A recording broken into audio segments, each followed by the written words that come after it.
Hello guys, good morning! Na ako dito sa akong garden, sa aking backyard. Okay? So, i-voice over ko na lang kay no, daplin migdalan, unya alingasa kay ng mangaging mga sakyanan na mananaron. Okay, so, mag-harvest ko aning ako ang sweet basil, kay maghimo na po ko. And then, kinahanglan na po siya nga i-harvest tungod kay mature na ang iyang mga dahon. And then, kung ingon ana na gani, maglisod na siya og panahon og bag-o nga dahon.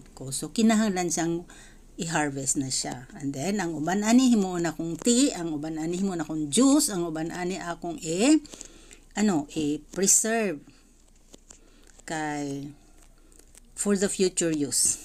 Okay. So, ganiyon ana na siya. O lantawa, daghan kaayong dahon.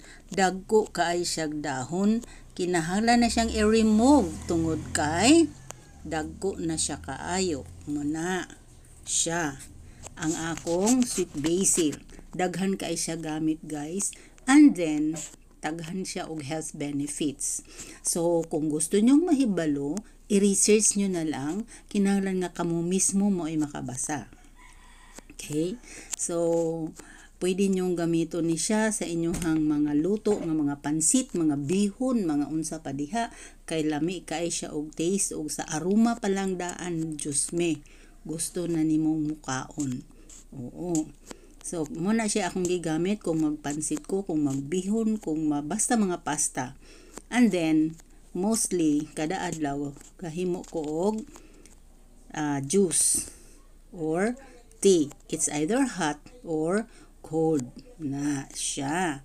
O di ba? Daghan kaayo ko og tanom nga ingon aning sweet basil. Ang iyahang aroma lami kaayo. Lami kay siya og aroma. Basta kay kung ang pagkaon kuno or kung ang tea lami kay siya og aroma or aromatic na siya kaayo, lami kay siyang imnon. Okay? So, mo na siya si sweet basil. And then, kamo na may balong mo research sa benefits. Okay? So, sukad sa una, naadyo ko yung sweet basil, kadi ko mawadaan. Kay mag-oljo ko kung mawadaan kong sweet basil. And then, sukad sa una, mo na akong gigamit nga juice. Aside from sa akong uban pang mga sources of tea, nga from natural growing plants. Okay. Dili ko or wala ko nagamit atong mga tang, mga 8 o'clock, mga unsa pa na diha. Wala ko ni gamit ana kay maglain akong kuto-kuto. So, kana pong magkagulang na ng tawo, ganahan na isang mag-inom-inom og bisag unsa nga inomon. Kung dili man ta pwedeng mo inom og kape, sige, kay makapalpitate man. So, mangita taglaing alternative. Aron na jud ta makainom. Okay? So, muna siya, daghan kaayo. Okay? So, pananom mo, aron na mo inyong kaugalingon. Bye-bye! Thank you very much!